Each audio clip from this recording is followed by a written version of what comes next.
Happy May. It's the first Monday, and it's time for you to share, hey, Tiffany Ferrari, what you are drinking. Here's a little ASMR for you.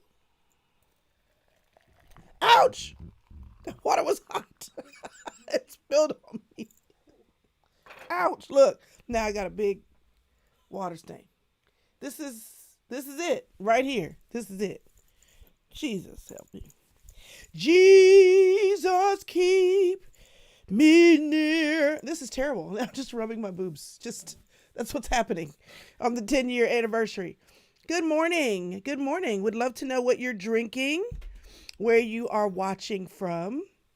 That would be amazing, because somebody's going to say something this morning in the chat where we're like, what is that? Okay, we have some elderberry tea. Okay, of course we have water. Amazing. Your volume is low. It shouldn't be low. Is it still low? Let me know. All right, thanks for the happy well wishes for 10 years and the happy anniversary. It's going to dry in a few. Just leave it alone, Chrystal. Stop rubbing on yourself. I'm having a Panera Bread caramel latte. Okay. Hey, Norfolk, Virginia. Good morning. Oh, here it comes in hot. Jasmine and mango green tea. Oh, here's the special. Mushroom hot chocolate with adaptogenics. Please explain. Please explain. What is a mushroom hot chocolate, and what are we adapting to? What is happening? Pompano Beach, good morning. San Antonio, H-E-B coffee. Is H-E-B meaning you bought it and you brought it home and made it? Or you went to H-E-B and got it? Okay, come on, Rubos tea from South Africa. So are you in South Africa drinking Rubos tea, or you got your Rubos from South Africa? Rubos makes everything better. Come on with the Jamaican coffee. All right, iced caramel coffee.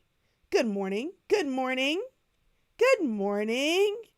Newcastle, Delaware, drinking water. Thank you for the well wishes. I appreciate it. I appreciate it. Good morning. Good morning. Hello, hibiscus tea. You know I'm a hibiscus tea drinker. I really am. Let's talk about a couple of things. This is, and I've talked about this a little bit before, this is dandelion leaf tea. Let me do my YouTube situation. You know, where you put your hand behind it, you do that so everybody can see it. And then it doesn't want to, when your lights are bright. How about that? Because really I'm supposed to be able to do that. There you go. Dandelion leaf and root. You should put this in your repertoire. I'm not drinking that this morning, but I may drink it a little later. Right now I'm drinking my Crystalish tea blend that we're still kind of testing a little bit. But let me tell you something. It's going to taste like dirt. It's going to taste like dirt. If you can drink black coffee, you can drink dandelion leaf, but root. Get the root. Dandelion root tea. Drinking a Celsius. Okay. All right. From Papua New Guinea. Hey, girl. Hey, Miss Martha. Thanks for watching. Come on, mixed berries, strawberry, cherry, mint, and spinach. It's all about you in the corner. Candace in the corner while I'm talking about, come on. She like, hey.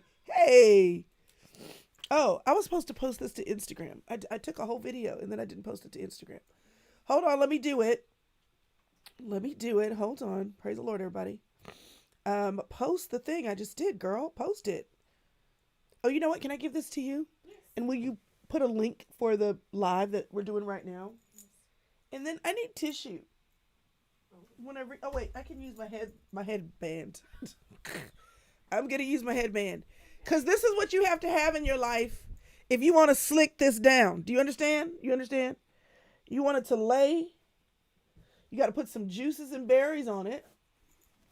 And then you have to slick it back and hold it down. You got to tell it who's boss. I'm boss. Stay down. All right. I don't even know what I was saying. Oh, we were posting to Instagram. We were talking about that. We were talking like, I'm going to come back to dandelion root because it has to do with obedience. Dandelion tea is good for a lot of things, but it's mainly good for your, well, I was told to drink it years ago because it's a good detox for your liver. And I had hives really bad. And I was taking Zyrtec every day. And I went to my midwife and she said, you're going to have to stop taking that because it's going to mess with your milk supply. And I was like, you don't understand. If I don't take this, I am red all over. Like if I just would touch myself, like, ooh, I'd smack my wrist to like kill a fly or something. Then my hand would like rise up in fingerprints. It was bad. And so she said, yeah, just drink the dandelion leaf tea. And then just tell me, give it 3 days, drink it twice, 2 to 3 times a day. And tell me at the end of 3 days, if you no longer have hives. So I obeyed. And I haven't taken Zyrtec since for that. So it's a good liver situation. I'm not a doctor. This was not medical advice. All the things that I'm supposed to say. Yay. Okay. Come on, South Africa. Good morning. Good morning. I'm so glad you're here. Listens. No, the Grays don't want to listen. There's a couple. There's one right here. Do you see that? It's right here. And she's like, I don't have to do not nary a thing you say. That's what she's saying. I don't have to do not nary a thing you say. That's what she's saying. But you know what? It's all right. You want to know what I'm going to do to her? She's about to meet her death this afternoon. I'll show her who's boss, at least in the short run. I know eventually the unruly ones are going to win, but that's okay. Praise the Lord, everybody. Welcome in the room. Come on, Southern California. I'm glad that you're here. Glad that you're here. A few things to share with you this morning. First of all, if you just got here, I have been podcasting for 10 years. So we started out, y'all, legit. I was in my bed with my laptop, with my kids' microphone that they use for Rosetta Stone. And I just recorded the podcast. If you have not yet listened to it, we relaunched it last night. And so you can listen to it on YouTube because there was no video then. You can listen to it on YouTube. You can listen to it wherever you listen to your podcast, Apple, Spotify. It's no longer Stitcher. I got to fix some things. We're on Pandora. We're going to start publishing the audio only podcasts on YouTube because we know some of y'all don't watch anyway. You're just listening anyway. Okay. So what I do every Monday, if this is your first time here, and if it's your first time here, I would love to know. Can you tell me in the comments? If it's your first time, give me a thumbs up. If you are here for the first time and you are under 35, give me a fist bump. So some of y'all are going to give me a thumbs up because it's your first time. Some of y'all are going to give me a fist bump because you're under 35. And then some of y'all are going to give me a thumbs up and a fist bump because it's your first time and you're under 35. Okay? I want to know which young girls are in the room looking for wisdom. That's what I'm trying to see. What young girls are in the room looking for wisdom? All right. At the same time, come on in the room. I see you first timer, Miss Meek. I see you first timer, Miss Maria Vasquez. I see you 35 and under, Georgiana Hall. I see you first timer, Miss Vicky Thompson, Miss Sylvia Tucker. Amazing. Also, y'all, if you're in here and you are an inner circle girl, go ahead and drop that yellow circle. Y'all know how we do it. I want everybody to know that y'all are rolling in strong. Hey, Miss Linda. Hey, Soul RC. Miss Marie, welcome, welcome. Miss Dawn, glad you're here. Marika, glad you're here. Come on in strong, those yellow circles. Show them where we're at. Praise the Lord, everybody. Praise the Lord. Okay. So, good morning. So we started back in May and of 2014. And I talk a little bit about it on the podcast that we shared last night, but it was audio only. And there was a reason for that. The reason for that was because I knew video was an option. It wasn't as big of a thing as it is now, but I knew video was an option and I did not, let me repeat. I did not, let me say it again a thrice time. No. I'm sitting here searching for the word. I got it. I was sitting here searching for my Spanish. No quiero decir. en la televisión. Y'all know what I'm trying to say. I did not want to talk on nobody's TV, nobody's screen. And there's a reason for that. You want to know why? The reason is because don't nobody want to get dressed. I didn't want to get dressed.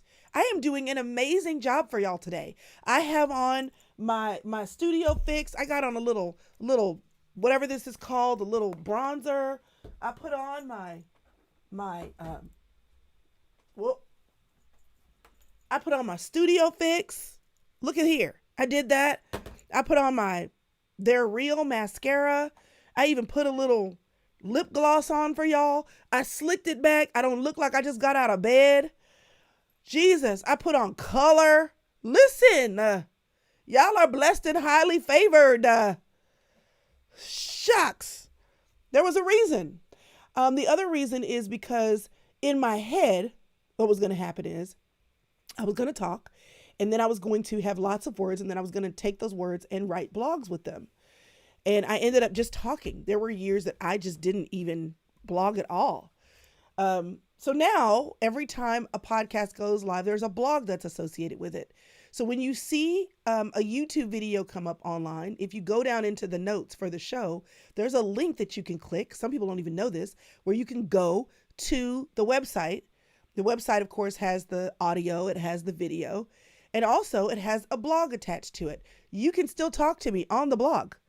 We still read those comments. We still look at the comments and the feedback when you leave a comment on Apple, or if you leave a comment wherever, you can comment on YouTube. So we have all these different ways that you can connect, but there's now writing attached to it. But we started out because I didn't want to be on camera. And so every Monday morning, these inner circle girls and I, all of the yellow circles that you see, we get up on Monday mornings at 7 a.m. Central. And there are some girls that show up in here, y'all, and they're on the West Coast at 5 a.m. And then there are some girls at 8 a.m. on the East Coast who are at work being diligent. And I'm just in the background, because what I'm not going to allow y'all to do is not do your job. You got to show up and be excellent. Okay. Stop stealing them pens out of the office. Don't steal time. But if you're able to work with me in your ear, then so be it. We have women who will get on and they walk with me while I'm on live in the morning, and I create content with a little bit of fun and foolery. Just a little bit. But we're here so that I'm still creating content. So we do fun and foolery. And then at one point, I'm a newscaster. I stack my papers. I clear my throat. I straighten up and fly right. And then I deliver whatever the message is for that day. Sometimes I'm very prepared, or other times, like today, I am not. And we just see what's going to happen. We just see what's going to flow. Sometimes some of the best things are what flows. So we're going to see what's going to flow on today. So that's how we got here. And then in 2020, I had been practicing. I bought some software. I had an old camera, and I said, I'm going to eventually do this YouTube thing. I know I have to. And then COVID happened. And I was like, well, let me be helpful. We're all at home. I'm going to get on there and go live. And one day turned into two, and two turned into a week, and a week turned into a month, and a month turned into 3 months every day. And that's how a lot of y'all found me. Some of y'all are here because you saw that doggone Write It Down video. Didn't you? You saw that Write It Down video. Let me put it where it goes. Over here. That's a good spot. You saw the Write It Down video, and you were like, who is this? I think we got like 15,000 new subscribers from that video. Some of y'all are here because you saw that video. Some of y'all are old heads. Y'all been around for a minute. You recognize this graphic. You're like, I've been here, Chrystal. I'm a real one. Because some places, I don't know where, but definitely on my blog, you can still go back there. So we are closing in on 500 episodes. Are we going to have another celebration when we get to 500? Something needs to change at 500. My cover graphic needs to change.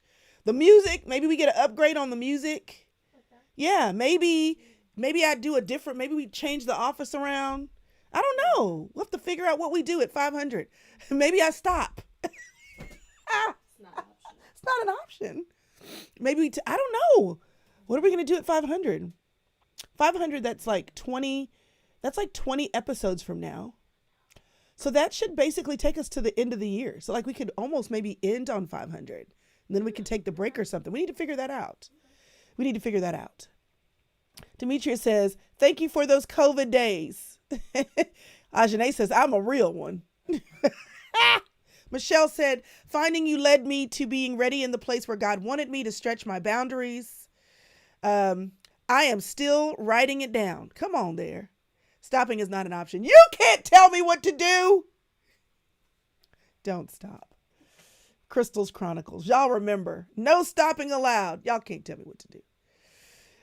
I'm part of the Write It Down crew. And listen, y'all are committed to your era. Here's the thing. Some of y'all are like I've had some women say to me, listen, these do 2020 people. We don't, they just got here. They just excited. They just got here. We've been here. And then the 2020s are like, I'm a COVID baby. It's like claiming your Gen X, your baby boomer. It's like claiming your millennial. It's like, I arrived to write it down. I'm a write it down girl. You know how, it's like, when people would say, what, you knew where you were when MLK was shot. People are like, I know when I got on this train. I know when I showed up. Okay? Shonda said, we do nothing for the 500 episodes. She said, we get to 501. Oh my goodness. Okay. Somebody said, I am here. I'm part of the Write It Down crew. And then Michelle White says, okay, but I really showed up after the She's Still There. So there were some She's Still There people. There's some 28-day prayer people. Okay. We showed up for different reasons. Let me just tell you something. Every step of the way. Hey, Shauna, day one crew, 10 years strong. I joined at your 50th birthday. You see how we know. Melanie says, I got here in 2016. But here's the thing, y'all. I have been out here doing stuff, making the dog thing up as I go. And can I just tell you, I'm going to get serious for 5 seconds and then I'm going to bounce back. But, oh yeah, Kimberly Knox says, I'm an OG Patreon. There's still some Patreon people here. They're still here. They paying their $5 a month faithfully. Okay, thank you. I might just go to Starbucks once a month because of that. The women of our church have done She's Still There for 5 years straight. What? That's amazing. So literally though, I've had some moments in the last couple of weeks, but definitely in the last week where, there's a chapter. Sometimes you got to read your own book. Where's my book? Here it is. There's a chapter in here. And when you haven't read it in a while, you don't know where it is. But there's a chapter in here. Hold on. And it says, I don't even know where it is, actually. But there's a phrase in here and it says, comparison will kill you. Run your race. It's right here. Run your race in the back of the book. And there's this thing right here. Let's see if I can get my thing to cooperate. And it says conquering comparison. Yeah. I need to read my own book. Let me tell you. There's been some times in the last week where we can't avoid seeing what other people are doing. And we can call into question if we're doing enough, if we're doing it right, if we should be doing it at all.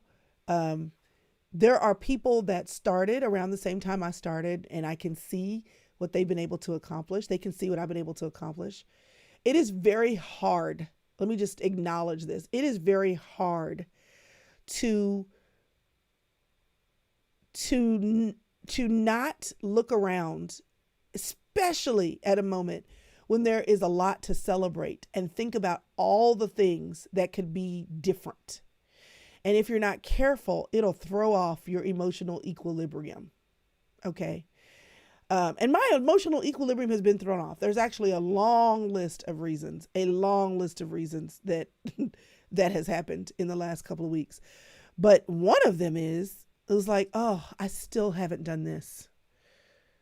I still haven't finished that. I'm still struggling to do this consistently, or if I would put my mind to that, or maybe it's I'm doing all the things that I know to do, and I'm doing all the things that I have the capacity to do, and it's still like not enough. You know what I'm saying? You know, have you ever like saved money for something and you were so excited, and then you were like, okay, I think I'm going to get to it. I think I'm going to buy it. And then you get to that point and then you're like, oh, I still don't have enough.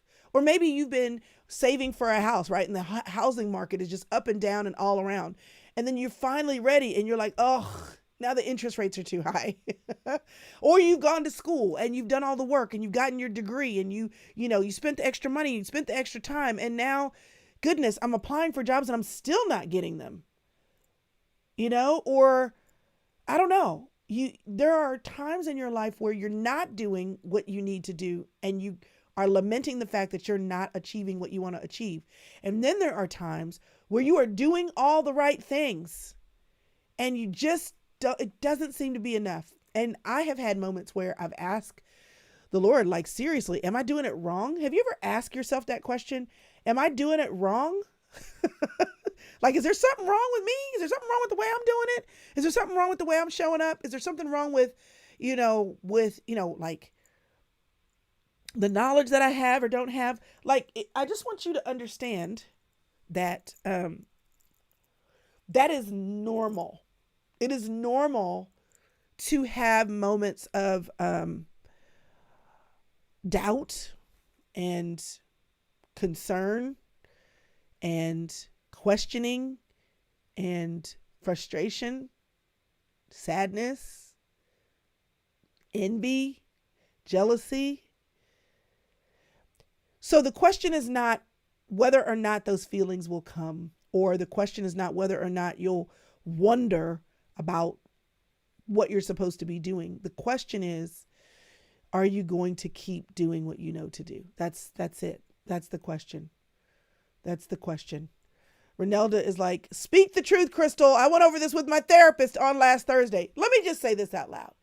I am not a therapist. I don't have a license.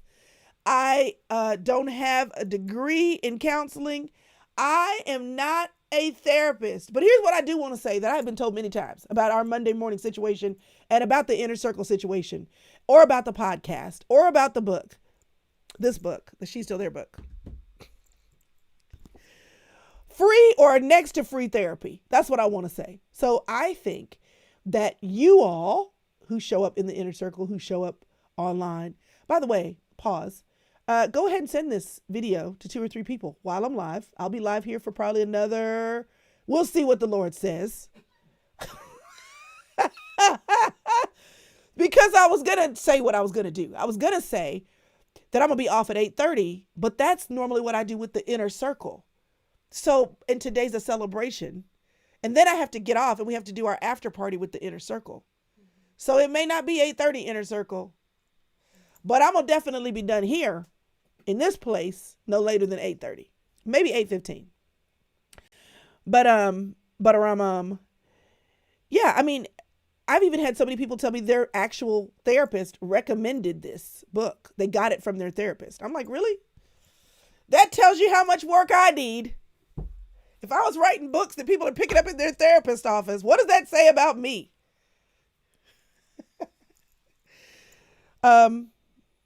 So I think that we have to just acknowledge that part. I walked in here today, y'all, and I was kind of a little bit in the doldrums. And I won't share all the depressing thoughts, but I will say that I was literally thinking, I don't even know what I want to talk about this morning. I don't even know what I could say that's helpful. I don't know what I'm supposed to be doing to celebrate 10 years. I don't know how I'm going to manufacture excitement and joy and happiness. I don't know, what was I supposed to do to celebrate 10 years? And there are so many things that I could have done. I could have gone back into the archives and found some pictures of me in front of the brown door. I could have gone back and found some photos of me from 10 years ago and what I was doing. I could have had a list of 10 years ago. This is what I was doing. Y'all listen, it's been a rough weekend. It was first Sunday dinner over here. We had first Sunday dinner. Let me tell you what my life looked like. Let me just tell you what my life looked like, because this probably didn't help. Yesterday, Saturday, I was speaking in Jacksonville, North Carolina. I'll back that up for you in just a minute. But Saturday, I was speaking in Jacksonville, North Carolina, which is 3 hours from Charlotte, 2 hours from Raleigh. And my flight out on Sunday morning was scheduled for 5:15. I was going to fly out of Ellis Airport, get a connecting flight in Charlotte, and be home before 10 so that I could change clothes and go to church, because I believe in going to church. I will take a red eye to get to church. If I can do other things, I can get to church. So, y'all, at about 9 o'clock Saturday night, I got a notification from the airline that my 5:15 flight in the morning had been delayed to 9. That was, of course, going to make me miss my connecting flight in Charlotte. And the next connecting flight that I was going to be able to get was 9 o'clock that night. Well, it's first Sunday. I got food coming. I've got stuff in order. It's in the works. So I contemplated, maybe canceling first Sunday dinner, but the lady had already bought the food. I mean, I thought about all these different things. And finally, I just said, I got to get home. So Catherine, who is one of our From 2020 interns, that was like an all-star intern team. Many of them are still around. She lived an hour away. Y'all, she got up at 3 o'clock in the morning to come pick me up from my hotel at 4 a.m. for us to drive to 2 hours to get to the Raleigh airport so that I could catch a 6:57 a.m. flight nonstop to get back to Dallas. Then I got back to Dallas, walked in, changed my clothes, and get to church. And I realized that some of the things that needed to be done for first Sunday dinner had not been done. And a young woman was sweet enough to come Friday and help me get prepared. But there were some things that were left over that I needed to do. So I just decided to watch, church from home. I felt a little heathenistic, but whatever. And finished doing all the things. This is what Sunday looked like. So I walked into Sunday dinner from a very, very early morning, having spoken the day before, hosted everybody, did all that stuff. And then I got on Instagram and doom scrolled for 2 hours. When everyone left, I thought, my house is empty. Jesse's not here. He's gone on to get the boys from college. Joel is with Priscilla. He'll be home today. And I was like, how often do I get to be in my house by myself? So I was like, what do I want to do? I don't really want to watch TV. I'll be tempted to pull out my computer and work, because work is fun to me. I could do laundry, but that's like, I should just enjoy my house and just lay across my bed. And I got on Instagram and doom scrolled. And that was a recipe for don't be excited about your life. But I was tired. Recipe for disaster. I was off of my routine, right? I'm coming out of traveling. And while I was grateful for the quiet, I probably just sitting there on Instagram and looking at everybody's stuff, started feeling like, okay, where's my, really, what am I going to do to celebrate 10 years? I'm not a celebrator. Naturally, have to work really hard. And even when I desire to work really hard, something in life always seems to blow up at me and kind of throw me off. I still have not, I did a lot of things to celebrate my 50th birthday, but there's one thing to celebrate my 50th birthday I did not do.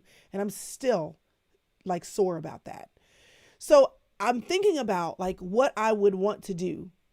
And it just takes so much energy. And then the energy that I would need gets sucked up by something else. And there's a ton of things today that I could tell you that over the last 2 weeks have sucked the life out of me. So then I'm doom scrolling and looking, and I can feel myself doing like this. So this morning I got up, I set 1,000,000 alarms. I told Alexa to shut up like 7 times. I literally said that. Alexa, shut up. I'm sorry. I just turned on all of your Alexas. I apologize.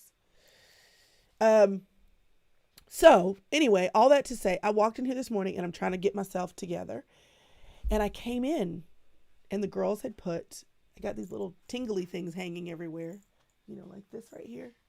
And there are balloons on the floor. And then there's 10 years in the background and there's balloons, got a balloon right there.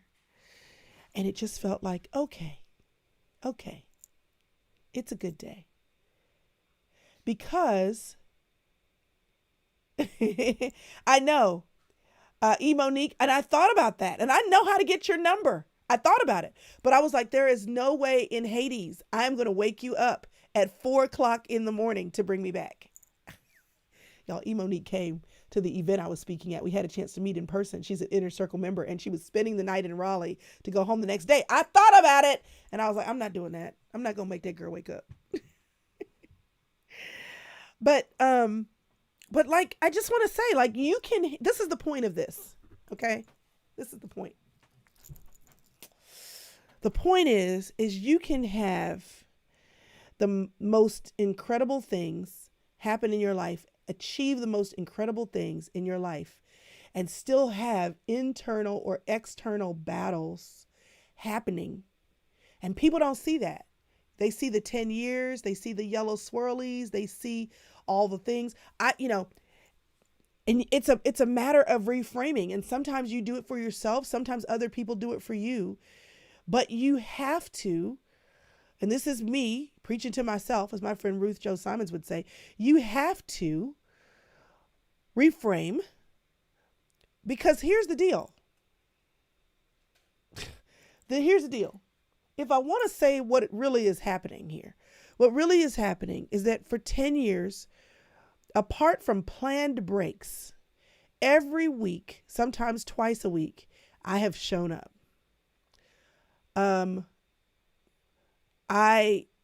For 10 years, I have interviewed, I don't know how many people. For 10 years, I have built and tried to figure out how to build a community. For 10 years, I have created content that has become blog posts, that have become books, that have become things that I have taught from a stage. I get on here and something happens. The Holy Spirit starts talking to me, and then I'm writing it down, trying to capture it. And then it becomes a teaching from a stage for 10 years and even longer than that. I've been involved in women's ministry at my church.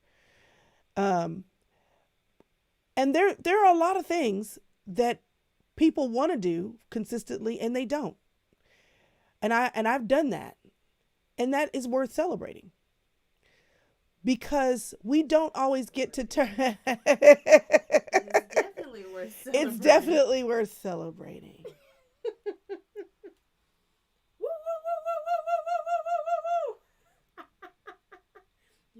And the thing is I so want to turn on music, but then we're going to get the video dinged.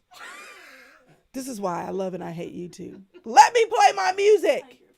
This is why Inner Circle Girls, we use Crowdcast, because when we use Crowdcast to have our monthly sister sessions, I can do whatever I want to in there. I can play whatever I want to play and nobody cares. On YouTube, I got to watch all the things. Happy 10 years. Thanks. But it's reframing. It really is. And sometimes you need people to help you do that. So here's what I want to ask you about. I want to ask you this morning, before I do my official talk, before I jump into a little bit of foolery, I want to ask you, what have, she said, oh my gosh, my Alexa is upset. What have you done that you can be proud of? And you may not be where you want to be, but you're not where you were, and you've done something, even if you didn't do it consistently, something that you can celebrate, something that you can say, I have moved this forward. I am convinced that one of the tricks of the enemy, honestly, one of the schemes of the enemy is to have us think we haven't done enough, is to have us think that other people have something that we don't, which they might, but to think that that has anything to do with what we are supposed to show up and do because we were called to do it. So the reason why that Write It Down video is so powerful for me is because when I talk in the video, I talk about how a year before I had written down what I wanted to see happen with the planners. And then the planners were in the office, right? But let me tell you about another thing that I wrote down. When I was in my 20s, I would go to the Franklin Covey store and I would buy the planner. And I would write down, I would spend all that money, y'all, on this expensive planner. I still have some of my leather bound situations. And I would write down my goals because there was a goal section in there. And I still have from 1 year what I wrote down. And it basically says, that one day that I would be teaching women, yes, God's word, but also I would be teaching women about how to practically apply faith-based principles to their life. I did not know anything about a podcast. I did not know anything about YouTube. I did not know anything about Patreon. I did not know anything about an inner circle website. I did not know anything about WordPress. All I knew is that back then that there was something in me. And so I have cultivated that a lot of different ways, by serving at my church, of course, by doing this podcast, by writing on my blog years ago when it was a mommy blog. It's still out there. Sometimes the best thing that you can do when you don't even know where you're headed is just to write down what you know and then go. And then you're going to have moments along the way where you're like, oh my gosh, I don't know what I'm doing. And oh my gosh, I thought I'd be further. And oh my gosh, is this all I have achieved? And some of y'all are like, what are you talking about? You have 100 and whatever thousand people on YouTube. Yeah, I know. And that's what we'll do if we're not careful. We'll play down the things that are great in the light of things that are greater. But that doesn't mean what we have is not great. And it doesn't mean that greater is better. It may not be better for us. It may not be better for the people that we're supposed to minister to or share. So I just want to call out for just a second what celebration can look like. And it looks like balloons and stringies. And I'm so grateful that other people thought enough about me and about this milestone to celebrate us and what we've achieved. But it can also look like walking in the room and thinking, there's still so far to go. There's still like, why am I doing this? And am I sure that this is actually making sense? And how do I want to change things? It can look like that. It can look like at 10 years, I thought I'd be further, or I thought something would have, there's other things that would have happened. It can look like, a lot of things. But I want you to decide to do what I did today. She said the volume is low. And I don't know if the volume is low for everyone. It's not. Okay. I want you to do what I did today. You want to know what I did today? I got out of bed. I slicked back my hair. I put on a little makeup. I put on my mommy's necklace, my earrings, put on a little mascara for y'all. And I sat in the chair. The majority of the battle is going to be won by you continuing to sit down in the chair. Physically, metaphorically, literally, ideologically, sit in the chair. Some of y'all are simply struggling because you got to a point where you had these feelings and you quit sitting in the chair. I have no idea. This is not even my talk, but maybe it is. I have no idea what the next year, 5 years, or 10 years will bring. But what I have learned is that so much is accomplished in life if you just keep going. If you just keep sitting in the chair. You just got to keep sitting in the chair.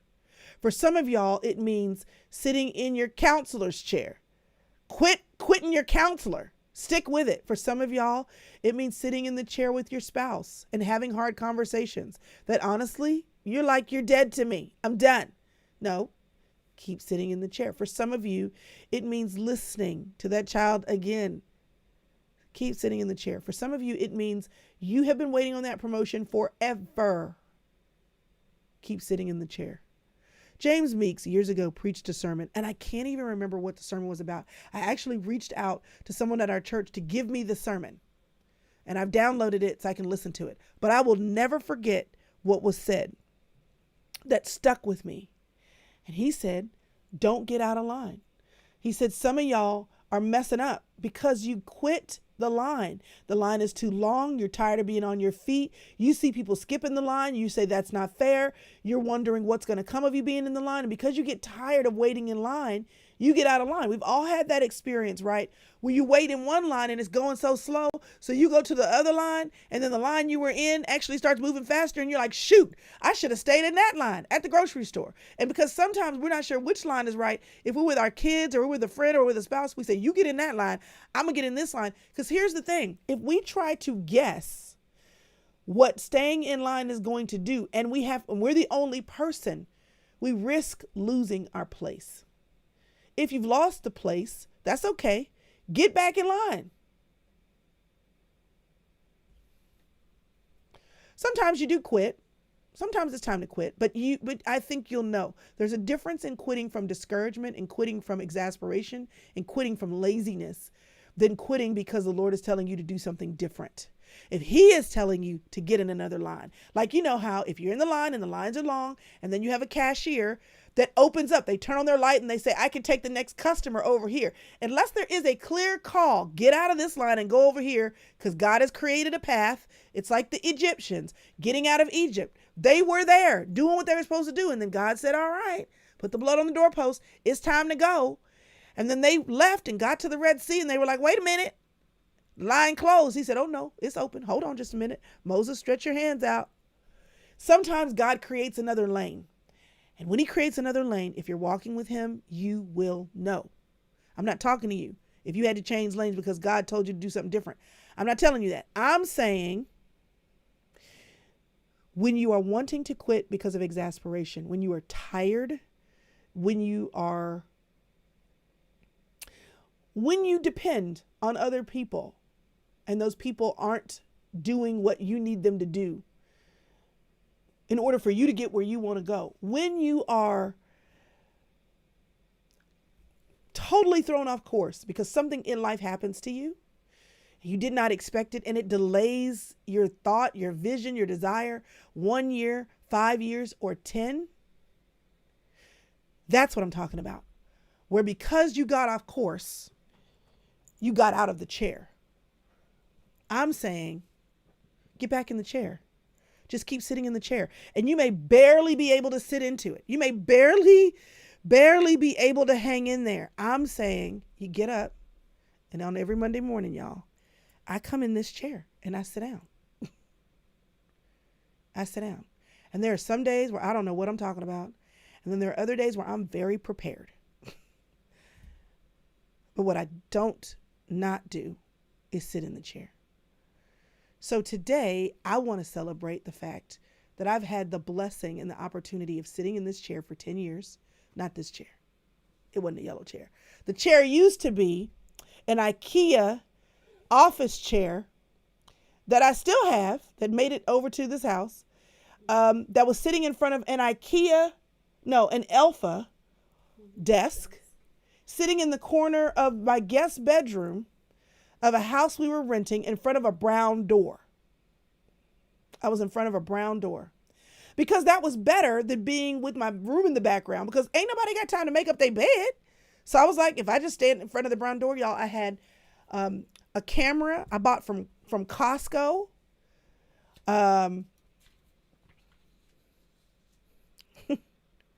I sat in that chair, very uncomfortable, because I literally was squeezed into a corner of the room so that you wouldn't see my TV, so that you wouldn't see my bed, that you would only see the brown door. Let me tell you something. I ran an event in 2020 in front of a brown door. 1,000 women showed up online for an online event in front of a brown door. Because if you'll just sit down in whatever chair you're supposed to sit in and use whatever you have, I think God blesses that. He doesn't bless you having it all together. He blesses you using what you have.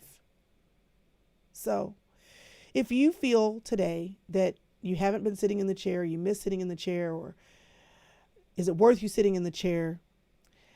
There are some of y'all that have been doing some things for 20 years or 30 years. I've been a mom for 30 something years. You know, I've been a wife for 20 something years. I've been a pastor's daughter for 50 something years. But most of those things I'm not going to change. This I could change. This I could give up on, because who really cares? And I could tell myself things like, if I stop podcasting, if I stop sharing on YouTube, if I stop putting out content, if I burn it all down, Shauna knows, they'll find someone else to follow. And you will. They'll find someone else to listen to on a podcast. They'll read someone else's book. That's not bad. You can tell yourself that. And it might be true. But that's not the measure of whether or not you sit in the chair. The measure of whether you sit in the chair or not is, are you supposed to be doing it? When you do it, do you feel the pleasure of God at your back? Like a wind. When you do it, are you a little encouraged, like, well, maybe this was good? Because what the enemy will do is try to sit you from sitting in the chair, because he knows if he can keep you from sitting in the chair, he can keep you from experiencing the reminder of why you're doing it.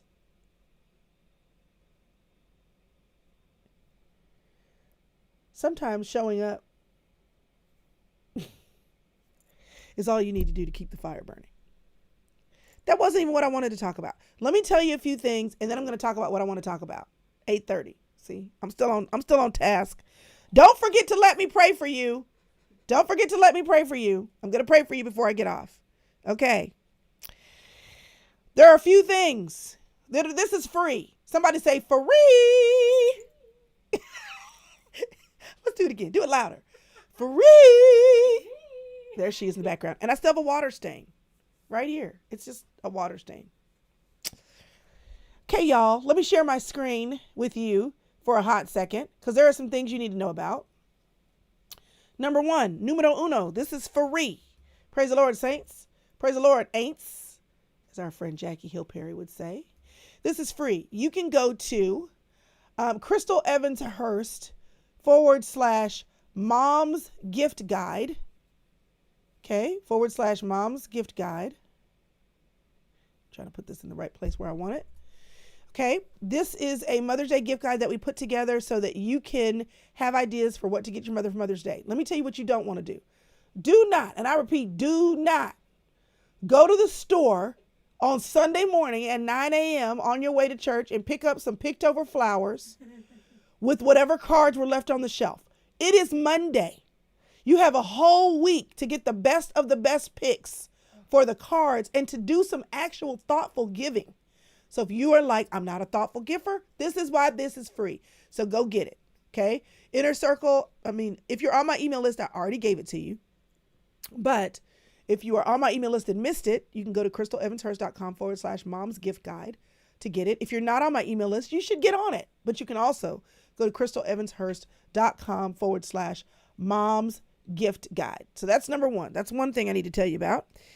The second thing that I need to tell you about is there are those of you who are like, oh my gosh, Chrystal, when are you going to do what you're going to do?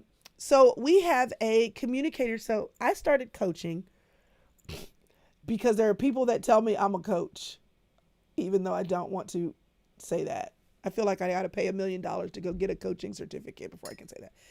But anyway, I am a coach. You want to know why I'm going to say that? Here's why. Because I have officially done my first coaching cohort. There were 12 women. They have calling themselves the original 12 disciples. And we met, it was supposed to be every other week, and I felt like I couldn't leave them. So we met every week on Zoom for almost 4 months. And then we met in person after that as a capstone. It was for leaders. Those women are amazing. And I am so very excited to see how they have grown. All I'm doing is bringing what I know to the table. And then, I like to ask hard questions. Not hard. I like to ask thoughtful, introspective questions. I like to put people in the hot seat and to watch their confidence grow and watch what they're doing as a result of being in the cohort. I'm really excited. So we're going to do this again, but the next cohort is going to be for communicators. So if you are a speaker, a writer, a podcaster, you want to make sure you're on my email list. Applications will open on May 16th, and we have to have applications because we only want to do 12. And what we do is we try to get a group of women together to that not only are good fit for what I know I can give them, but are a good fit for each other. And so there'll be an application that'll go live on May the 16th. So you want to make sure you're on my email list. And also today, we're going to send out in the email that we send out today, a way for you to sign up for we're going to do a communicators mini course basically via email. That's free. So we'll be putting that out for you, and you'll click, even if you're on my email list, you'll have to click to tell me, yeah, Chrystal, I want that from you. You know, what do you know about clearly communicating a message, and what do you know about clearly understanding your avatar and all these different things, and how in the heck do you monetize it? So there's lots of opportunities for me to teach and for me to share what I know with you, but May 16th, Communicators Cohort, that'll be the next opportunity to have me show up as a coach for some of you. Okay, let me make sure I'm not forgetting any of my announcements. Oh, announcements. Shh. It is a good time. This is not on my list, but I'm going to say it anyway. It is a good time. It's May. If you do not have your planner, where is this? Here you go. You can go to thesistercircle.com / planner, actually. And there's multiple options. There's a digital option. There's an annual bundle. Right now we are on we're about to go into Q3, but you can use any of these for any purpose. But Q3 is the one, especially if you have it, girls, this is the one that the questions come from every month, right? So here's the question for today. Oh, shucks. Oh, Lord. You know what? I don't even know if I have the right one here. Will you get it for me? There's in the closet up there. Thank you. There should be a whole new fresh stack up there. While we're getting that, I want to go ahead and let's talk top threes. All right, y'all, you know what to do. If you're in the inner circle, community coffee or connection level top threes, let me share my top three with you. I want you to go ahead and start sharing your top threes in the chat, whether you are in the inner circle, whether you are just sitting here and you're like, what? Focus. Okay. Here are my top threes. You sent it to me, didn't you? I did. Airdropped it. Here it is. It's way down here. Wait, is this the right one? You need to airdrop it again? No. Yeah, I thought I accepted it. We have all kinds of fun happening this morning. But go ahead. What are your top threes for the month? This is the thing that no matter what, you're like, I'm going to focus on these for the month. And here's why, Inner Circle girls, it's super important for you to do this. And I put mine on my phone the last time. And oh my gosh, it made such a difference. I mean, I always am looking at them, but I put it on my phone, which made it impossible for me to miss. Every time I opened up my phone, I saw my top three. Let me drag this over here so y'all can see mine. All right, here it comes. These are my top three for the month. So what I did is I downloaded the monthly phone background. I downloaded this one right here. And then I put it in my phone and I added the words onto it. Okay, that's the one I did. But these are my top three. So my top three for the month are to declutter my office. It's a disaster in there. It's really scary. It is to, thank you, you can go ahead and take it out for me. Pursue a passion project. And the reason why I put pursue a passion project is because I really don't know which one I want to pursue. And it might be multiple. So I will be getting back to my piano lessons. And I also am going to play around on YouTube a little bit, I think. I'm going to try my hand at doing some things that I have not done consistently in the past. And yeah, so y'all might see some different things showing up on YouTube. Because how all of this got started is I was having fun. So my question for myself is, Chrystal, what will make this fun? Because now, it's a little bit of a job. I'm glad that I have a job I enjoy. But if you don't have something about your job that excites you, then you got to bring it back. You got to bring back the fun. And there's a lot I do enjoy, but learning and trying new things is what really, really, really makes me excited. So I want to play. I want to fix some things. All right, here is the question for the month. Oh, this is the perfect question for what I want to talk about today. All right, this is the inner circle. This is the, what is this called? Lord Jesus. This is the sister, what is it? It's the full circle planner, which I may be wanting to rename that soon.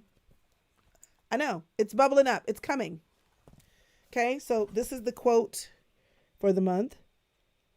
Something changes when you focus on the finish. Huh? What?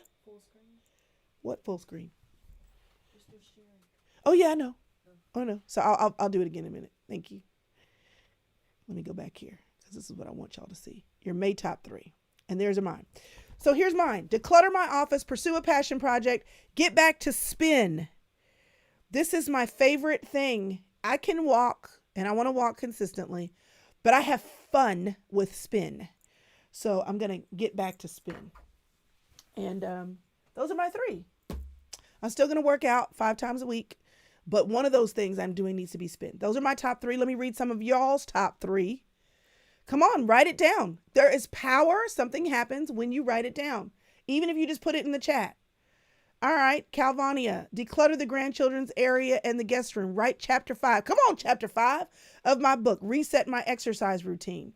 Lydia, complete the 36-hour PMP. Come on, project management professional, and complete and submit an application to take the exam. Exercise 30 minutes, 5 days a week. Very good. Charlene said, I'm going to declutter, organize my closet and spare bedroom, more time in the word and prayer, intentional time in something for my mental wellness. You know what you meant. Dolores, declutter. Declutter what? We got to be specific. Organize what? Stay consistent with my health. What does it look like to stay consistent? Begin strength training again. Continue to create printables and content. Very good. Begin decluttering. All right, Miss Brenda, write 2 new lessons for jail ministry. Come on, jail ministry. Declutter the family room and plant flowers outside. I love it. Work on my budget for the month of June. Write for 30 minutes a day in the chair. Put your butt in the chair. Schedule business social media content. I love this, y'all. I love it. I love it. I love it. Hey, Michelle, plan a girlfriend's day. That's fun. Decide about holding on to my personal training certification. Draft a program and a workshop for the fall. That reminds me to add it to my desktop. So here's what you need to do. Whatever you're writing down, put it somewhere where you can see it. If you're like, I don't have the graphic right now, Chrystal, that's okay. If you're in the inner circle, that's okay. Just write it down somewhere. If you're not in the inner circle, you're like, I can't get the graphic. That's okay. Put it on a sticky note, slap it on your computer, put it on the front of something, put it on an index card, tape it to your mirror, write it with an expo marker somewhere. What I can tell you with certainty is if you will write the things down that you want to do, that if you will be specific and measurable, make sure it's achievable, realistic, and time bound, that your goals are smart. Don't forget to have goals for fun and enjoying your life. If you will put them in front of you, your brain will be on it.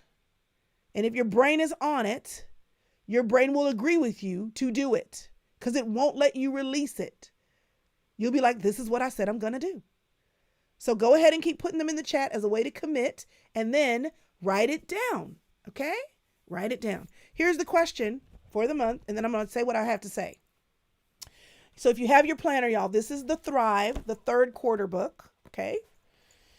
And it says, where is your focus set? Are you set on your past failures, or are you focused on where you want to end up? Set your focus on your finish line and notice how you move forward. So the first step to setting your focus on the finish line is to decide what the finish line is. So what is your focus currently on? So before I ask you that question, what have you been thinking a lot about? What have you been thinking about? Not what your finish is. I want to know, what have you been focused on? So I confess this morning what I'd been focused on. I can be honest. I can focus on the fact that there are some things I would have liked to see by now in the sister circle.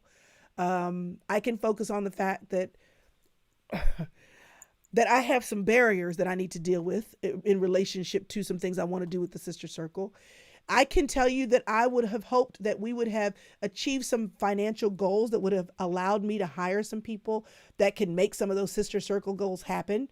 I can tell you that I have been focused on how I need to grow as a leader, and maybe some of the things that have happened organizationally could have been avoided if I was a better leader. I can tell you that I've been focused on, how there doesn't seem to be enough time in the day. And today, what I did is I shifted my focus to the finish line.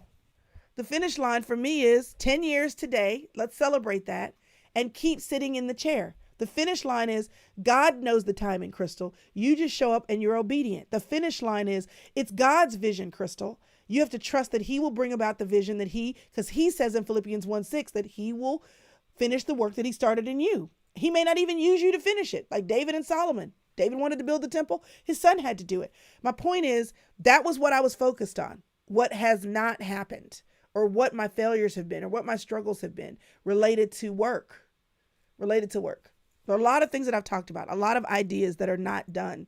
And I have been very discouraged about that. So I've been discouraged about that. And that's my confession. What's your confession? Anybody else want to confess? Somebody like, no, I don't want to confess. Michelle said, I am focusing on setting aside my big dream to practically helping widows and widowers where they are now. Okay. I love that. Amy said, he may not use you to finish it. That's a thought. It's truth. It's truth. While I'm giving you a chance to put your what are you focusing on, like not your 3 things, you can keep putting those in, but don't forget, I want to know about what you have been focused on. Tell yourself the truth. What have you been focused on? I want to make sure that you are aware, a couple more things, that the Sister Circle retreat is coming October. Let me make this smaller. October of 2024. We'd love for you to come. And I know that gas is high and groceries are stupid. I understand. And I know everybody can't do it. But for those of y'all who can, this year we'd love to do it in New York. So sign up so we know you're coming. And the purpose of this is to, hey, Amber Palmer, I love you, girl. The purpose of this is to allow you, if you need to get away, something happens when you set aside the time to get away. I can't explain it. Maybe someone who's in the chat who's been there can explain it. I don't know. I can't explain it. All I know is that when you set aside the time to show up, something happens. People have told me ever since the retreat, this is what changed in my life. Ever since the retreat, this is what broke in my life. Ever since the retreat, this is what I was able to do. I don't know. Somebody else can explain it. Okay, here come the confessions. Jennifer says, I have been discouraged about my parents and budgeting abilities and accomplishments. I understand it.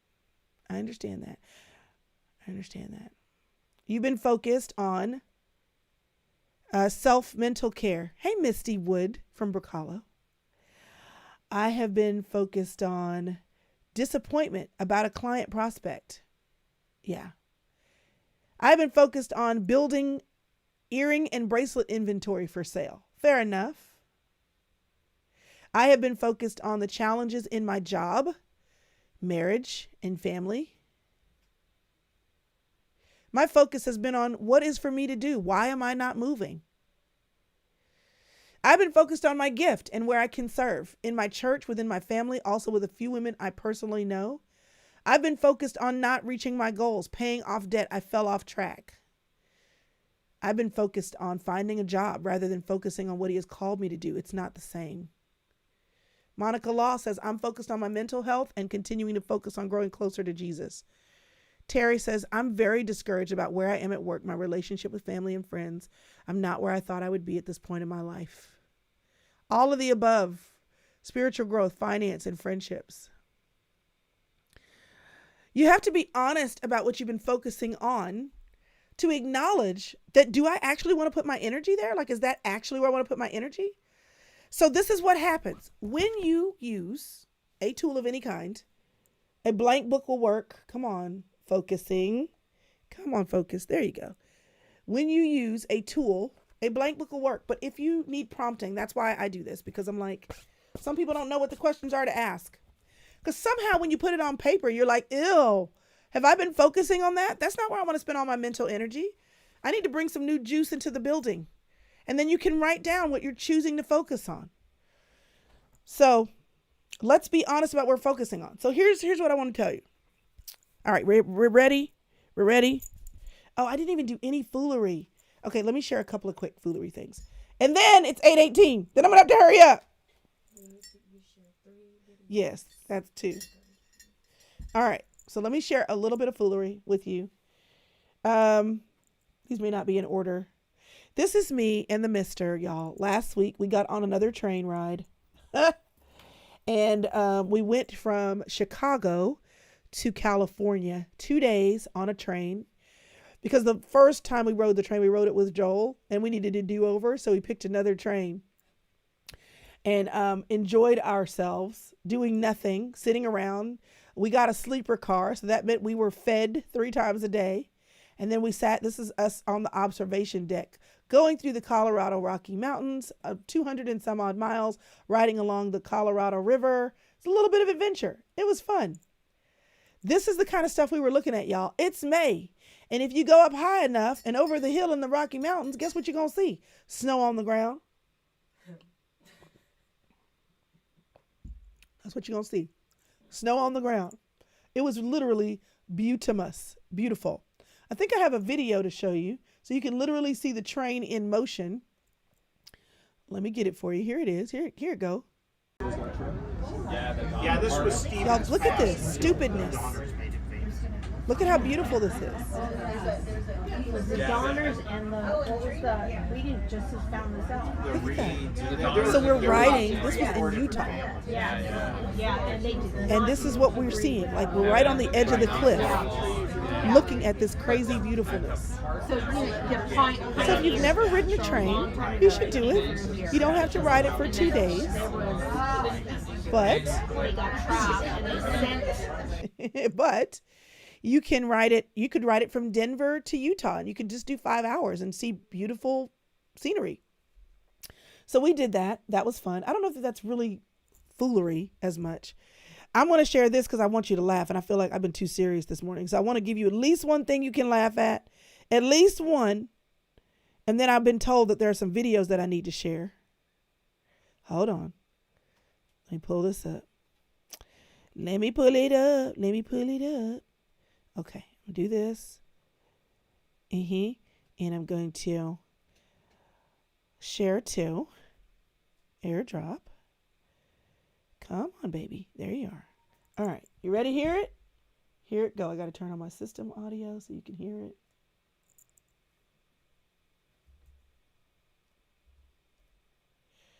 All right. Hold on. It is just hilarious. And I want y'all to be able to hear it.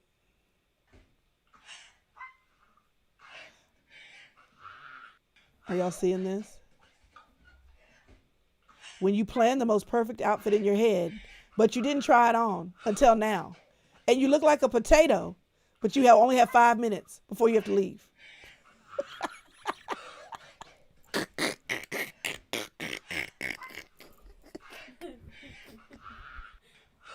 I'm just saying. Has that ever happened to anybody? You legit thought this'll work.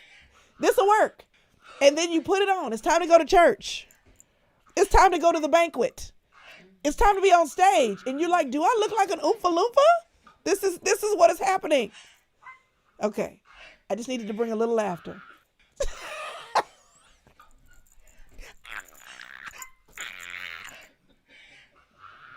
This is the situation. Jesus be a fence. Okay. All right. So let me show you these other videos. Let me make sure my sound is on. Any particular order? The first three. The ICs are for the after party? Okay. So the first 3 that are not IC. Yes. Okay. Okay. Here we go. Uh-oh. Do I need tissue? Hold on.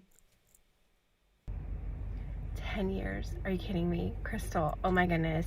Happy anniversary to you and the Sister Circle. Wow, what an amazing accomplishment the last 10 years has been. But I just feel like God's just warming up, and he is just getting started with everything that he wants to do in and through you, Chrystal. I always listen, I know you and I hardly ever talk to each other and we never see each other in person, but you are always front and center on my mind. And I'm always whatever Chrystal is putting out, whatever I can listen to from her, I'm learning, I'm leaning in. I can't wait. I'm always so excited to hear from you again online. And I'm just such a huge believer of you, Chrystal. And I just want to thank you for being a leader that so many people can look to and say, she inspires me, she challenges me, she grows me. And I say all of those things about you today and every day. I love you, my friend, and I'm so proud of you. I can't wait to see what the next 10 years brings you.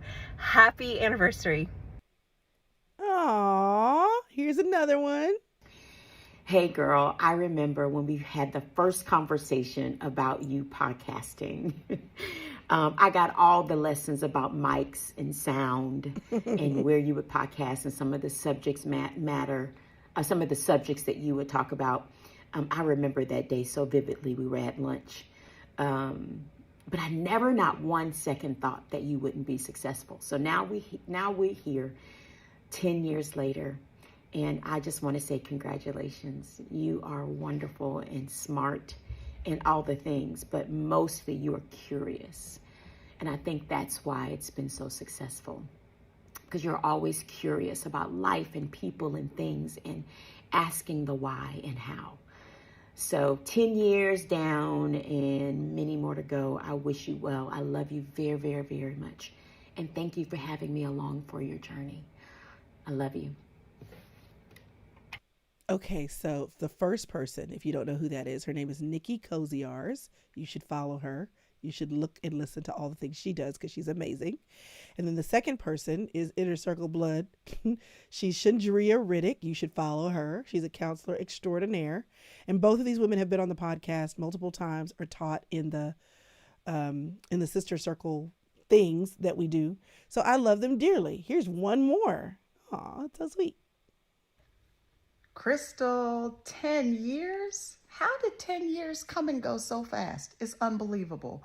I congratulate you. Your little sister is congratulating you because I've seen firsthand the amount of work that you've put in, the amount of tenacity you've shown, the many early mornings that you've gotten up, the resilience that you've had, the creativity, honestly, the creativity and the innovation that you have had to continue to produce day after day, week after week, to lead into 10 solid years of a podcast that's blessed people, encouraged people, made people laugh hysterically and cry and emote and feel and think about the practical rhythms of their everyday life. And I tell you that often, like the practicality that you've been able to share through these podcasts and through your whole ministry, it really is unmatched. And I respect you highly and admire you highly because of that. So congratulations to you. I will always admire you as my older sister and a leader to me. You're a leader and you exemplify so many of the things that I hope to as well. Congratulations, Chrissy. I'll always be on your side. Aw, it's Zilla. Yay. So one of my favorite things, y'all, is bringing along for the ride other people. I feel like I don't need to tell y'all to follow Priscilla Shirer, but just in case, literally, just in case. This is what I'm about to do. And then here's the screaming lady again. Hold on. Nikki Koziars. I'm going to make sure y'all have. Here she is. This is her website. And this is how you spell her name. Okay. NICKIKOZIARZ. And this is her website. Let's see. You want to put it in the chat for me? Okay. And then Shandria Riddick. Because these are people you should know. What? Oh, okay. Okay. Yay. That's Shandria's website. And then Priscilla Shirer. Shirer. Don't tell her I said that. Going Beyond Ministries or goingbeyond.com. There you go. So there you go. Follow them in all the places. Okay, here's what I want to say. If you go to my website, which is in dire need of redoing, it is. It's been 10 years. This website is 10 years old. We've changed the banner, but basically we haven't really changed much. So when you go to the top, it says join the inner circle. Oh, that's what I needed to tell you. The inner circle will be opening up, y'all, in June, because we're going to do something fun for June, July, and August called Summer of Sisters. And we want you to be able to get in on that. And then we won't open again until the end of the year. So there will be a time where the inner circle is open. So if you've been like, hello, is this thing on? Can you let me in? It's coming. So pay attention. But if you go here and then you hover over read, listen, watch, you'll click read right here. Read takes you to my blog. Okay. And so sometimes I write, sometimes I read. And right here on the side somewhere, there's my categories. Let me zoom in. Right here. Faith, family, food, fitness, fun, and focus. So here's what I want to tell you. 10 years ago, when I started the podcast, I had to, no, hold on. I didn't do my paper and I have this in my ear. Hold on.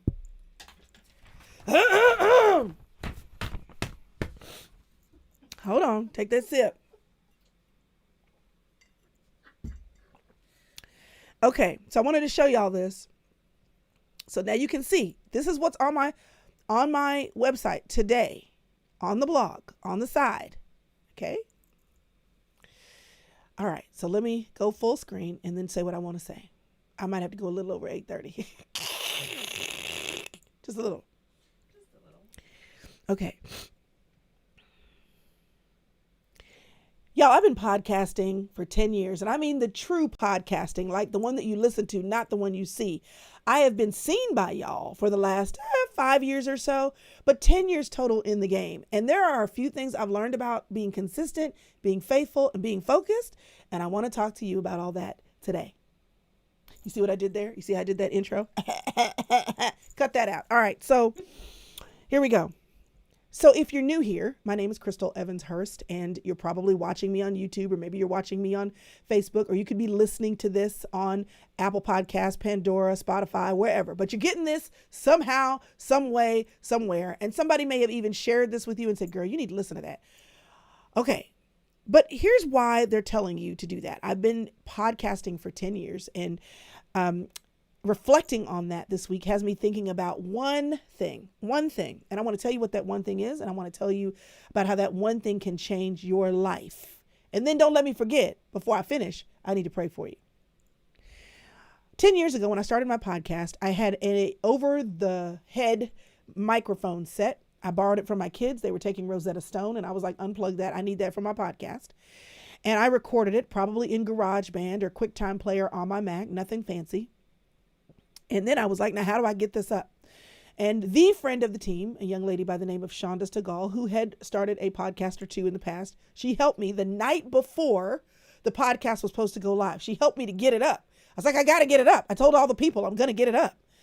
And we sat there at midnight trying to get these podcasts to go live, to create my RSS feed and to make sure I was distributing it in all the right places, and to make sure that I was hosting my podcast at the right location. And can people actually hear it and all of that? Do I have a cover graphic? It was just a mess.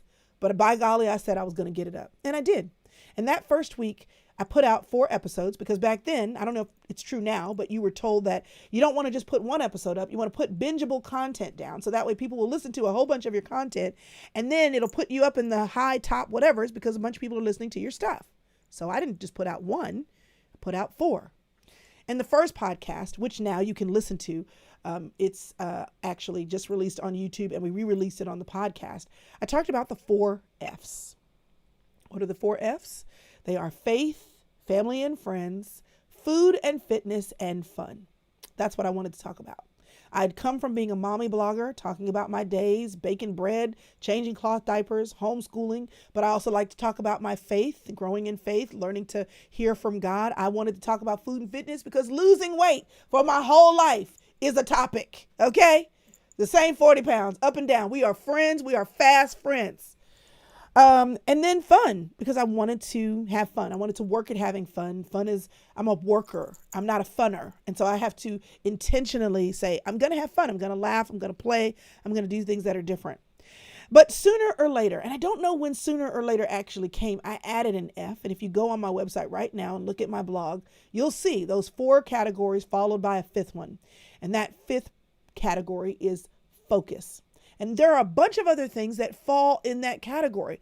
But I realized that every time I wanted to talk about getting your finances together, that didn't go in the other 4 categories. Every time I wanted to talk about goal setting, that didn't go in the other categories. When I wanted to talk about how to up-level yourself professionally in your career, that didn't go in those other categories. When I wanted to talk about mental health and being emotionally stable and emotionally okay, that didn't go in those other categories really. When I wanted to talk about anything else that wasn't about Jesus, wasn't about your marriage and friendships, wasn't about food and working out, and wasn't about having a good time, I didn't have anywhere to put it. So I added the 5th F, which is focus. So focus has a lot of things in there, y'all. It basically holds every other thing that I want to talk about.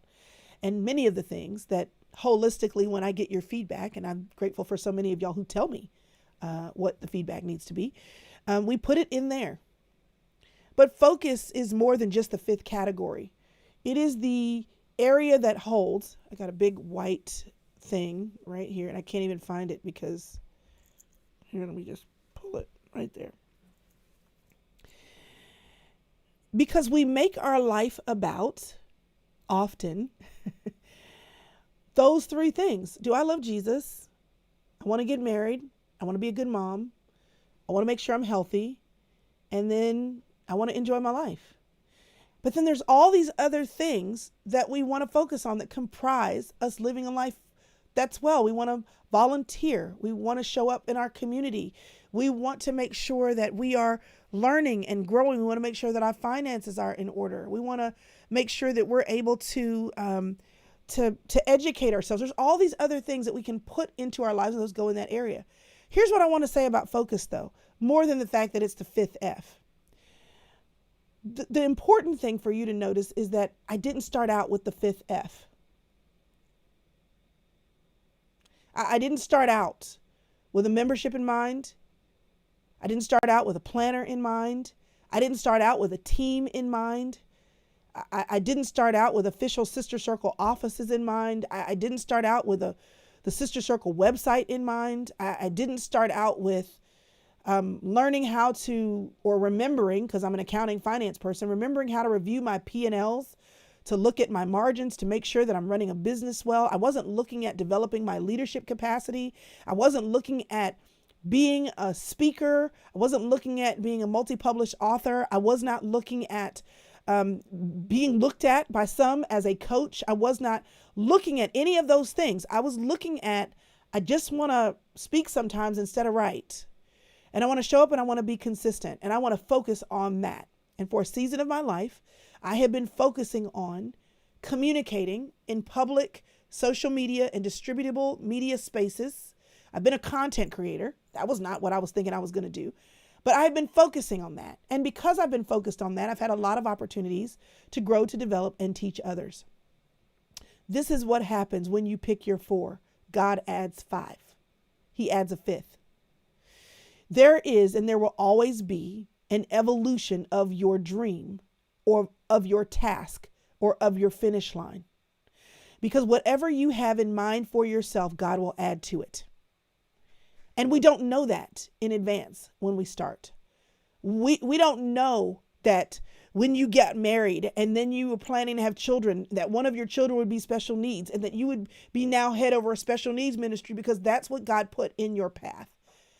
You didn't know that when you started out in this one career that God 10 years later, 15 years later, 25 years later was going to total pivot you into a second career that you didn't even see coming. You didn't know that. You didn't know that in one season of your life, what you developed, God would use in another season of your life. I did not think that my curiosity As one of my friends has told me, the reason why I get to do all the things I get to do is because I'm curious. I didn't think that my curiosity, mainly because y'all, I had to do it all myself. There was no podcasting team. There was no husband who did technical stuff. There was no friend who showed up and did it for me. I had to figure it out. And I didn't think that when I had to figure it out, that years later that people would say, Chrystal, can you show me how you figured it out? Can you teach me how to get my podcast up, how to get my book written, how to run a marketing campaign? I had somebody ask me how to run a marketing campaign. But I'll never forget one year, I was sitting with my mother and my brother called and he said, hey, Chrystal, who ran your marketing campaign for She's Still There? And I said, me. He said, did you write it down? And I said, yes. He said, can I get a copy of it? And out of the corner of my eye, my mother says, no. She shakes her head. She runs her hand across her neck and she says no. And I'm just looking at her like, why wouldn't you want me to give this to my brother? So I said, well, I don't know. Let me fool around and then I'll see if I can find it. I was stumbling over my words. I hang up the phone and my mother said, he's not asking you for that. His publisher is asking you for that. So don't give it to him. If they want it, they can pay you for it.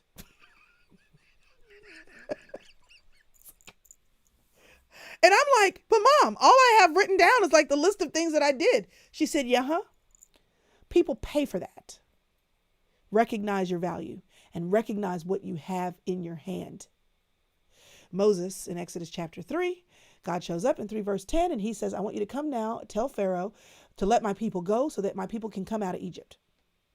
Moses had all these questions. He was like, are you sure? Because I don't really talk well. Are you sure? Because, I'm a murderer. Are you sure? Because do you know that that I was running for my life? Are you sure? How are they going to listen to me? Like, I used to be the prince of Egypt, but now I'm just a humble shepherd. Are you sure? Are you sure? Because let me tell you what Moses thought about his life. He thought he was the prince of Egypt. Then he committed murder. God shut that down. He thought he was going to be a shepherd over sheep. And he was for 40 years. God shut that down. And at 80 years old, God added to his resume. He said, you weren't planning on this. You weren't planning on leading the people. You weren't planning on getting them out of Egypt. You weren't planning on redeeming yourself as a leader. But the whole time, this is what I had in mind. I'm going to use Romans 8:28, everything that's happened in your life for my glory. And when you think about it, Moses was half Egyptian in his upbringing and half Hebrew in his racial origin. And who else better to have the keys to the back door of Pharaoh's house? He was raised there. And who else better to be able to lead the Hebrews because he was one of them? The whole time God was like, I'm going to add something to your resume. God is always going to add something to your resume. He's always going to add a fifth F. He's always going to add something that you did not see coming and that you don't feel like you know how to steward and that you're stumbling about trying to figure out what to do with it. And sometimes you end up there because it's a passion. Sometimes you end up there because you're solving a problem. Sometimes you end up there because there are people that are calling that you feel called to or people that you want to help.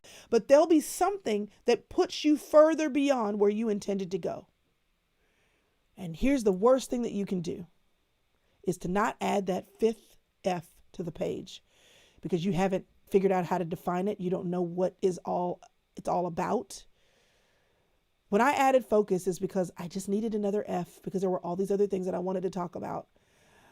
And I kept trying to figure out how to add other things. And I was like, it's just focus.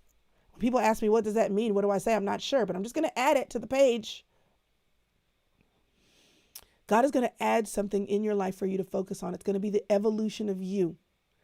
You need to understand and look for the evolution of you. You need to believe that whatever God allowed in your life caused to happen or allowed you to hold in your hand, whether it's been good, bad, or ugly, it is a part of the evolution of you. And you have to be committed to doing the next thing. The reason why my brother was asking me for my marketing plan was because She's Still There sold 100,000 copies in 9 months. This book is now 7 years old? 100,000 copies in 9 months. I didn't know. I didn't know if that was good or bad. I remember going to one of the marketing meetings and the publisher said, well, we think we should shoot for 25,000 copies. What do you think? You think that's fair? I said, sure. Sounds fair to me. I did not know until later that most authors don't sell more than 5,000 copies of their books. 80% of authors do not sell more than 5,000 copies of their books. So I didn't know that he had given me a high barrier. I just know you told me what it is that would make an A. I'm an achiever, firstborn. What's an A? 25,000. Okay, I got to figure out how to get to 25,000 books. When I wrote Kingdom Woman with my dad does not have a launch for his books. He doesn't have a book tour. He doesn't do all that. And when I wrote Kingdom Woman with my dad, I remember asking the publishers, so what are we doing in launches? Are we getting a launch team together? And they were like, no, your dad doesn't really do that. I was like, well, can I do it? And I remembered when I wrote She's Still There, what it was like to not have a marketing plan, at least the kind of marketing plan I thought I should have. That he don't need it. He sells hundreds and thousands of books without it. But I was a new author. I wanted with Kingdom Woman to have a strong marketing plan. So when I got to She's Still There, I was like, I want a strong marketing plan. So you want to know why I know how to launch a book? You want to know why one day there might be a marketing agency in my dreams? There's so many dreams that I have because there was a problem to solve. So now if somebody says, Chrystal, do you have something to teach about marketing? Not yet, but I will. And where will that go? Under focus. I didn't know when I started the podcast 10 years ago that I'd have a marketing plan. I didn't know when I started the podcast 10 years ago that I'd have a book that sold as many copies as it did. I did not know 10 years when I did that I would have a light hanging over me and I'd have an amazing screen and I'd have a teleprompter right here if I need to use it. I was using an old broke down MacBook that in 2020, when I started trying to go live, y'all, it started choking because it couldn't handle it. It would shut down in the middle. And then I would say, okay, y'all, if it shuts down, just know I'll come right back. Like that's what we were doing out here in these streets, shutting down. Then I thought I was going to break my bank when I was like, if I'm going to keep doing these lives, I'm going to have to buy another computer. She's still sitting right here. She now chokes sometimes because it's been 5 years.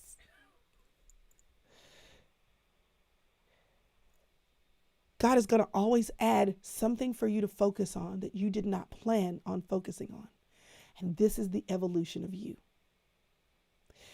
And because Philippians 1:6 does say he will start what he finishes, there is, if you are still breathing, something else for you to do, something more for you to do where you already are at. But if you don't believe that, or if you stop believing it, because there are barriers, because somebody else is doing it or copying you, if you become defeated because before you actually go into the promised land, you get dissuaded by the giants that are in the land. If nobody has done it before you, or somebody does it better than you, or somebody has more resources than you, if you look around and you're thinking, how am I going to evolve into the next stage of life when I don't know how, or I don't have money, or I don't have resources, or I don't have connections, or I look and I am discouraged by what I see other people doing because they have what I don't have. Or maybe they don't have the challenges that I have in my life that make it difficult for me to do the things that I do. If you talk yourself out of the very thing that God is trying to talk you into, you will pause or you will stop the evolution of you. He is committed to your growth. God is committed to your development. He is committed to doing big things in your life.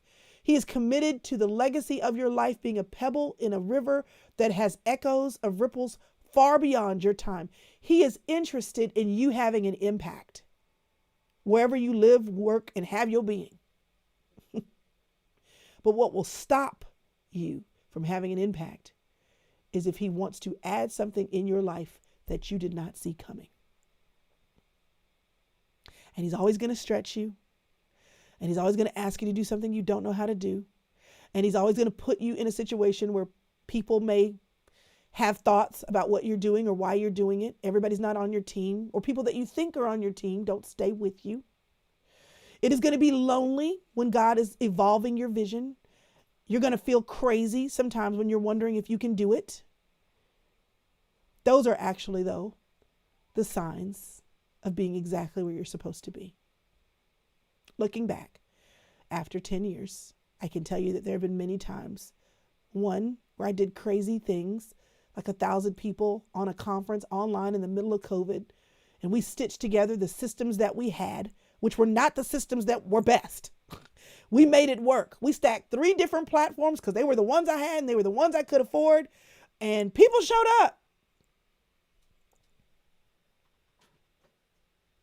But there are a lot of times, y'all, and this is what makes me sad, that he tried to add some focused areas to my life. And I said, I can't do it. Somebody else has already done it. Somebody else beat me to it. Somebody else is making it difficult for me to do it. My life won't allow me. There were giants in the land, and I paused. There were giants in the land, and I paused. And then I watched somebody walk right by me and take the land. Stop starting over. Stop pausing for too long. Catch your breath, yeah, but get back in the race. And let him add the things you didn't see coming. Focus is added because there were things I didn't know that I wanted to talk about. There were things I didn't know I wanted to deal with. There were things I didn't know that I wanted to share about. So I added an F to freely walk in the lane that was being provided. When you are running a race, which I have run my share of races, and you run a race that's longer, you stay in your lane only to a certain point. And then there becomes a point where you're running an 800 or a mile, 1,600 meters, where you get out of your lane and you merge over and you hug the track closely because you're given the freedom to do that in a race that's designed for you to run it long game. Your life is designed for you to run it long game, and there are going to be some lanes that are given to you. What people told you, how you were raised, the degree that you got, who you're married to, where you live. There are going to be some lanes that are given. But there's a point in your life where you get to get out of your lane. You get to get out of the lane that was prescribed for you, and you get to be and do and run the race that you're supposed to run in this season, aiming towards a finish line that's before you. And if you need to move out of that lane that you chose in order to pass someone, you can. And then you can get back in the lane that hugs the track. There is freedom. Once you get in the game and you've passed the point where you have to stay in your lane. And if you're grown, you pass that point, my dear. Then you do whatever you have to do to aim to the finish line and win. And that means cutting over, is what we used to call it. This is when you cut over. For some of you, you cut over and then somebody said, girl, what you doing? Get back in your lane. And you obeyed the person who didn't know the rules for your life. Some of you cut over and then you were intimidated by the other people that you were running with. And maybe the pace felt a little bit much. And so instead of increasing your pace and increasing your capacity, you moved back over and said, maybe I should stay in this lane. When in reality, you've been given the freedom to cut over, to cut in, to do it differently than you started. So you have permission to change. You have permission to choose. You have permission to cut in. There are a lot of things, y'all, I'm doing. I don't know what I'm doing. I have no business doing it, except why not? We got these planners. We got new planners coming out in 2025, the annuals, finally. And I got to cut in. I don't know what I'm doing selling no planners. I don't know what I'm doing. Got another book to finish. We got coaching cohorts that are happening.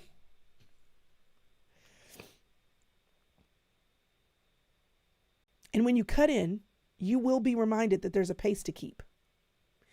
And it may make you feel like you're a little out of breath. When I was training for the marathon back in 2014, 10 years ago, I learned that when you're going downhill, you put in a little more energy because you're going to get more bang for your buck. Gravity's helping you. So go ahead and make your strides wider and make your pace a little quicker so that when you hit the hills and you're going up, you can afford to make your stride a little shorter and slow down a little. Don't stop running, but you can increase or decrease your pace based on the terrain. The terrain of your life is going to change, and you have the freedom to increase or decrease your pace, but you don't stop running.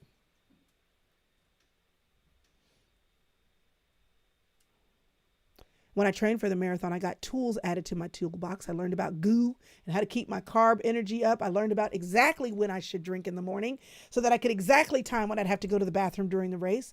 I learned about which sports bra was the best. And I learned about which one was kidding when it looked at the way God made me. I was like, I don't need to wear 3, y'all. I just need one good one. I learned about which actual running shorts and running tights were the best. I learned what skirts were. I got all these cute headbands. I learned about how to accessorize the race, and I learned how to look decent doing it. I learned about the shoes that I needed to wear for my body type and the way I stepped and all that. But none of that amazing information or none of those amazing tools would mean anything if I didn't actually run. And sometimes I had to run slower and sometimes I ran faster, but I was running. Some of y'all are spending too much time getting all the tools together, getting all the information. You are taking a million workshops. You are getting around people who know things, and none of that is bad, but run. Some of y'all are watching YouTube videos about it. You are downloading teachings about it. You signed up for coaching. Okay, that's great, but run. You've been hearing from God that he wants you to do certain things in your life. It's been 5 years in. You wrote it down 5 years ago. You got convicted about it last week in church. And you're still like, is it me? Is it the right time? I'm not sure, God. Am I the one? I don't have this. I don't have that. It's time to run. And yeah, the terrain is going to change. And sometimes you're going to run slower and sometimes you're going to run faster, but run. Let him stretch your repertoire. I am not a runner until I ran. I was not a person with 5 F's until I added focus. And I wasn't 10 years in until I showed up every week and turned on a microphone. It's your race. You have to run it. But in order to run it, you just have to put one foot in front of the other and do something. Slower some days, faster other days, but do something. Now, today, I got some weight to lose. It's that season again. The friendly 40 has come to visit me. But here's what I can tell you. Now, if I go out today, and I need to get back in shape, but today, if I go out to run a mile, it's going to kill me. But I can do it. Before I used to say, I can't run a mile. Now I understand what it is to breathe, and I understand what it is to be mind over matter, and I understand what it is to rise and to fall with my steps outside. And it may be a very slow run and the walkers may pass me, but I developed the endurance mentally and physically to command my body to move, even when it feels like it doesn't want to. You want to know why I can do that? You want to know why a mile doesn't make me afraid even when I feel like, oh my gosh, I can't breathe? Is because even running the marathon, the first mile always felt that way. It always felt like I can't breathe and I want to quit. And then I would hit somewhere in the second mile, those endorphins would start flowing and I would get that runner's high.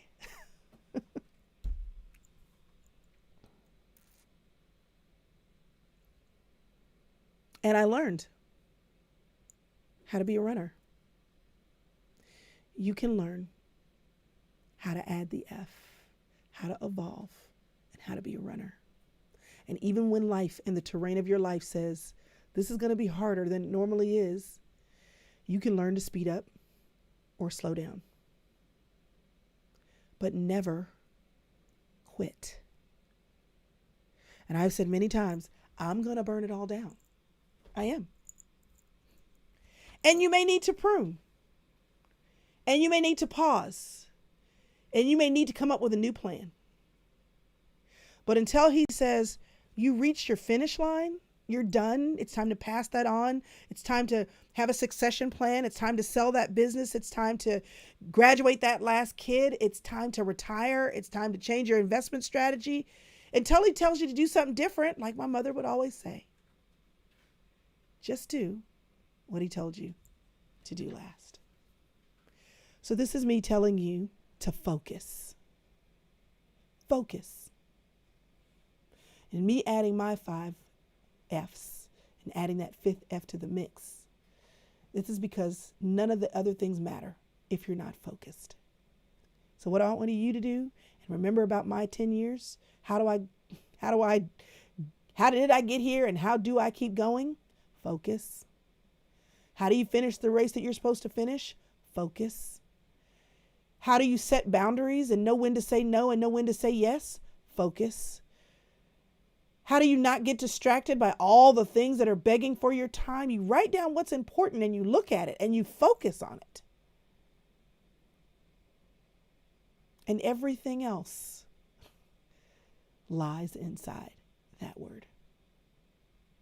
I hope this has been encouraging to you. I'm grateful for having been around for 10 years. And I'm grateful that somewhere along the 10-year journey, you showed up. But before I go, I just want to pray over you, if that's okay. God, I thank you for everybody who's watching this now live and for everyone who will watch it later. I thank you so much that they are here because they clicked on a link and decided for some period of time to focus on all the fun and foolery and the fun things I wanted to say. I ask that for each woman that's in the room, that you would give her, through the conviction and the power of the Holy Spirit right now, as she's listening to my words, that her body would reverberate with the things she's supposed to focus on. And we know we are supposed to prioritize focusing on you, our relationship with you. And if she's not, let that be first. But if she's doing all the things, going to church, studying the Bible, maybe even saying a prayer or two, and her life is just a ball of unconnected, disconnected things, would you allow something to rise as the thing for this season that she needs to focus on? Help us to be committed to the race and to cut over when needed. Help us not to be relegated to the lane other people said we should run in, so much so that we stay in that lane to our fault when you are calling us over to run a different kind of race and a different kind of season.